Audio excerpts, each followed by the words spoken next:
ನಮಸ್ಕಾರ. ನಾನು ಸರ್ಫರಾಜ್ ಖಾನ್. ಈಗ ಸದ್ಯಕ್ಕೆ ಪ್ರೈವೇಟ್ ಸೆಕ್ರೆಟರಿ ಜಮೀರ್ ಅಹಮದ್ ಖಾನ್ ಸಾಹೇಬ್ರಿಗೆ ಕೆಲಸ ಮಾಡ್ತಾ ಇದ್ದೀನಿ ಮತ್ತು ಹಿಂದೆ ತಮಗೆಲ್ಲ ನಾನು ಪರಿಚಯ ಇದ್ದೀನಿ. ಜಾಯಿಂಟ್ ಕಮಿಷನರ್ ಆಗಿ, ಅಡಿಷನಲ್ ಕಮಿಷನರ್ ಆಗಿ ಮತ್ತು ಕೆಲವೊಂದು ಕಾಲದಲ್ಲಿ ಸ್ಪೆಷಲ್ ಕಮಿಷನರ್ ಆಗಿ ಕೆಲಸ ಮಾಡಿದ್ದೀನಿ.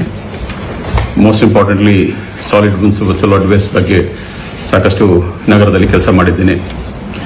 ಇವತ್ತು ಆಕಸ್ಮಿಕವಾಗಿ ಬೆಳಗ್ಗೆಯಿಂದ ಕೆಲವೊಂದಷ್ಟು ಚಾನೆಲ್ಗಳು ತಪ್ಪು ಮಾಹಿತಿ ಕೊಟ್ಟು, ಚಾನೆಲ್ಸಲ್ಲಿ ರಾಂಗ್ ಇನ್ಫಾರ್ಮೇಶನ್ ಕೊಟ್ಟು ಎಲ್ಲ ಕಡೆ ಇದು ವೈರಲ್ ಮಾಡ್ತಾ ಇದ್ದಾರೆ, ವಿಡಿಯೋಗಳು ವೈರಲ್ ಮಾಡ್ತಾ ಇದ್ದಾರೆ. ಅದರಲ್ಲಿ ಏನು ಹೇಳ್ತದೆ ಅಂತ ಹೇಳಿದರೆ, ನಾನು ಅಕ್ರಮವಾಗಿ ಒಂದು ರೆಸಾರ್ಟ್ ನಡೆಸ್ತಾ ಇದ್ದೀನಿ ತಾರಕ ಜಲಾಶಯದಲ್ಲಿ ಮತ್ತು ಅದಕ್ಕೆ ಯಾವುದೇ ಥರ ಲೈಸೆನ್ಸ್ ಆಗಿರ್ಬೋದು ಮತ್ತು ಪರ್ಮಿಷನ್ ಆಗದೆ ಇರೋದು ನಾನು ಇದು ರೆಸಾರ್ಟ್ ನಡೆಸ್ತಾ ಇದ್ದೀನಿ ಅಂತ ತಪ್ಪು ಮಾಹಿತಿ ನೀಡ್ತಾ ಇದ್ದಾರೆ. ಮೊದಲನೇದಾಗಿ ನನಗೆ ಗೊತ್ತಿರೋರು ಪ್ರತಿಯೊಬ್ಬರಿಗೂ ಗೊತ್ತಿದೆ, ಇದು 2006 ನಾನು ಈ ಆಸ್ತಿಯನ್ನು ಕೊಂಡ್ಕೊಂಡಿದ್ದೆ. ಇದರಲ್ಲಿ ನಾನು ಫಾರ್ಮ್ ಹೌಸ್ ಕೊಂಡ್ಕೊಳ್ಳಿಕ್ಕೆ ನನ್ನ ಹತ್ರ ಎಲ್ಲ ರೀತಿಯ ಪರ್ಮಿಷನ್ನು, ಅದೊಂದು ಪಂಚಾಯತಿದು ಪರ್ಮಿಷನ್ನು ನಾನು ತಗೊಂಡಿರೋದು, ಮತ್ತೆ ಇದು ಪಂಚಾಯತಿದು ಪರ್ಮಿಷನ್ ಇದೆ ನಾನು ತಗೊಂಡಿರೋದು. ಇದು ನನ್ನ ಜೊತೆಗೆ ಶೇರ್ ಮಾಡ್ತೀನಿ, ತಮ್ಮ ಜೊತೆ ಎಲ್ಲ ಜೊತೆನೂ ಶೇರ್ ಮಾಡ್ತೇನೆ. ಮತ್ತೆ ಅದಕ್ಕೆ ಕಂದಾಯ ಕಟ್ಟಲ್ಲ ಅಂತ ಹೇಳ್ತಾರೆ, ಅದು ಕೊಡಿ ಕಂದಾಯ ಕಟ್ತಾ ಇರೋದು ನಾನು. ಇದು ನಾನು ಕಂದಾಯ ಕಟ್ಟಿರೋದು, ಇದು ಮಾಹಿತಿ. ಮತ್ತೆ ಅದು ಫಾರೆಸ್ಟ್ ಇಂದ ನನಗೆ ಇದು ಎಲಿಫೆಂಟ್ ಕಾರಿಡಾರ್ ಅಲ್ಲಿ ಕಟ್ಟಿದೀವಿ ಅಂತ ಹೇಳ್ತೀವಿ. ಇದು ಫಾರೆಸ್ಟ್ ಡಿಪಾರ್ಟ್ಮೆಂಟ್ ಅವರು ಕೊಟ್ಟಿರೋದಂತ ಮಾಹಿತಿ. ಯಾವ ವರ್ಷದಲ್ಲಿ ಇದು 2016ರಲ್ಲಿ ಇದು ನಾವು ಅವಾಗಲೇ ಕೊಟ್ಟಿದ್ದಾರೆ. ಇದು ಎಲಿಫೆಂಟ್ ಕಾರಿಡಾರ್ ಅಲ್ಲಿ ಬರಲ್ಲ ಅಂತ. ಇದು ವಾಸವಾದಂತ ಮನೆ. ಇದು ನಾನಿಲ್ಲಿ ಸುಮಾರು ನನ್ನ ಮಕ್ಕಳು, ನನ್ನ ಕುಟುಂಬ, ನನ್ನ ಮಕ್ಕಳು ಇಲ್ಲಿ ಬೆಳೆದಿದ್ದಾರೆ, ಚಿಕ್ಕವರಿಂದ ದೊಡ್ಡವರಾಗಿದ್ದಾರೆ ಈ ಮನೆಯಲ್ಲಿ. ಮತ್ತೆ ಈ ಮನೆಯಲ್ಲಿ ಬಂದಿದ್ದೀವಿ. ಈಗ ನಾನು ಸುಮಾರು 36-37 ವರ್ಷ ಸರ್ವಿಸ್ ಮಾಡಿ ರಿಟೈರ್ ಆಗ್ತಾ ಇದ್ದೀನಿ ಸದ್ಯದಲ್ಲೇ.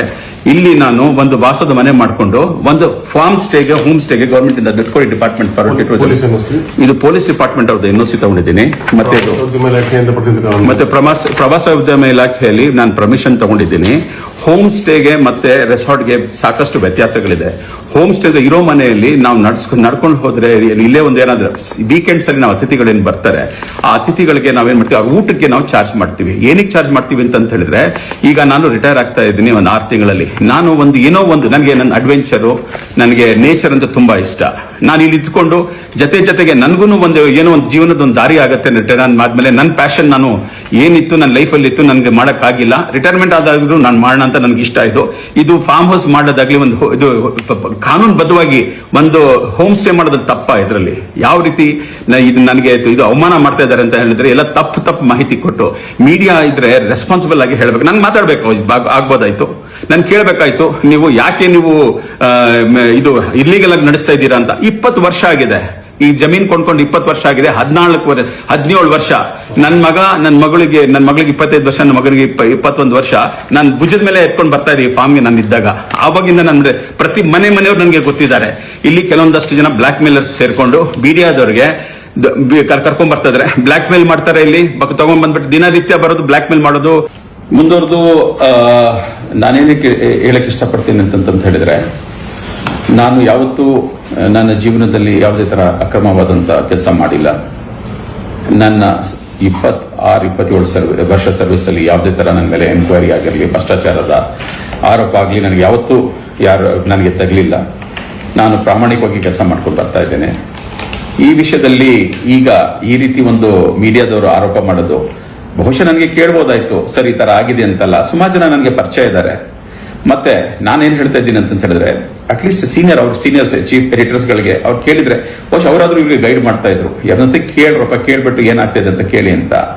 ಆ ರೀತಿ ಒಂದೇ ಸತಿ ತಗೊಂಡು ಏಕ್ದಮ್ ಒಬ್ಬ ಅಧಿಕಾರಿ, ಒಂದು ಸೀನಿಯರ್ ಅಧಿಕಾರಿ ಮೇಲೆ ಈ ರೀತಿ ಒಂದು ತಪ್ಪ ಆರೋಪ ಮಾಡೋದು, ಮತ್ತೆ ಈ ತರ ಯಾವುದೇ ಪರ್ಮಿಷನ್ ಇಲ್ಲ ಅಂತ ಯಾರು ನಿಮ್ಗೆ ಹೇಳಿದ್ದಾರೆ? ಇದು ಯಾರು ಮಾಹಿತಿ ಕೊಟ್ಟಿದ್ದಾರೆ ತಮಗೆ ಪರ್ಮಿಷನ್ ಇಲ್ಲ ಅಂತ ಹೇಳ್ಬಿಟ್ಟು? ಈಗ ಆಕ್ಟಿವಿಸ್ಟ್ ಅಂತ ಹೇಳ್ಬಿಟ್ಟು ಮಾತಾಡ್ತಾರಲ್ಲ, ಅದರಲ್ಲಿ ಯಾವತ್ತು ಬಂದು ತಾರಕ ಜಲಾಶಯಲ್ಲಿ ಇಲ್ಲಿ ಸಮಸ್ಯೆಗಳನ್ನ ಯಾವತ್ತನ ಬಂದು ನೋಡಿದ್ದಾರೆ ಯಾರನ್ನ? ಇಲ್ಲಿ ಏನಾಗಿದೆ ಅಂತ ಹೇಳ್ಬಿಟ್ಟು.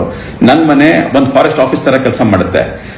ಆಫೀಸರ್ಸ್ ದಿನ ರಾತ್ರಿ ಇಲ್ಲಿ ಬರ್ತಾರೆ, ನೋಡ್ತಾರೆ, ಪೆಟ್ರೋಲಿಂಗ್ ಮಾಡ್ತಾರೆ, ನಾವು ಸಪೋರ್ಟ್ ಮಾಡ್ತೀವಿ.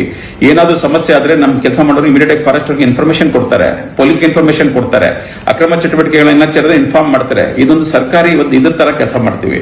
ಮತ್ತೆ ಟ್ರೈಬಲ್ಸ್ ಸಮಸ್ಯೆ ಆಗಿದ್ದಾಗ ಇಲ್ಲಿ ಕೂತ್ಕೊಂಡು ನಾವು ಅವಾಗ ಸೋಷಿಯಲ್ ವೆಲ್ಫೇರ್ ಡಿಪಾರ್ಟ್ಮೆಂಟ್ ನಾನು MD ಟ್ರೈಬಲ್ ವೆಲ್ಫೇರ್ ಆಗಿದ್ದಾಗ ಈ ಒಂದು ಕಚೇರಿ ತರ ಟ್ರೈಬಲ್ ಆಫೀಸರ್ ಕಚೇರಿ ತರ ಇಲ್ಲಿ ಕೆಲಸ ಮಾಡ್ತಾ ಇತ್ತು. CRECL DGP ಅವರು SP ಗಳೆಲ್ಲ ಇಲ್ಲಿ ಮೀಟಿಂಗ್ ಮಾಡ್ತಾ ಇದೀವಿ, ನಾವು ಎಲ್ಲಾ ತರ ಮಾಡ್ತಾ ಇದೀವಿ.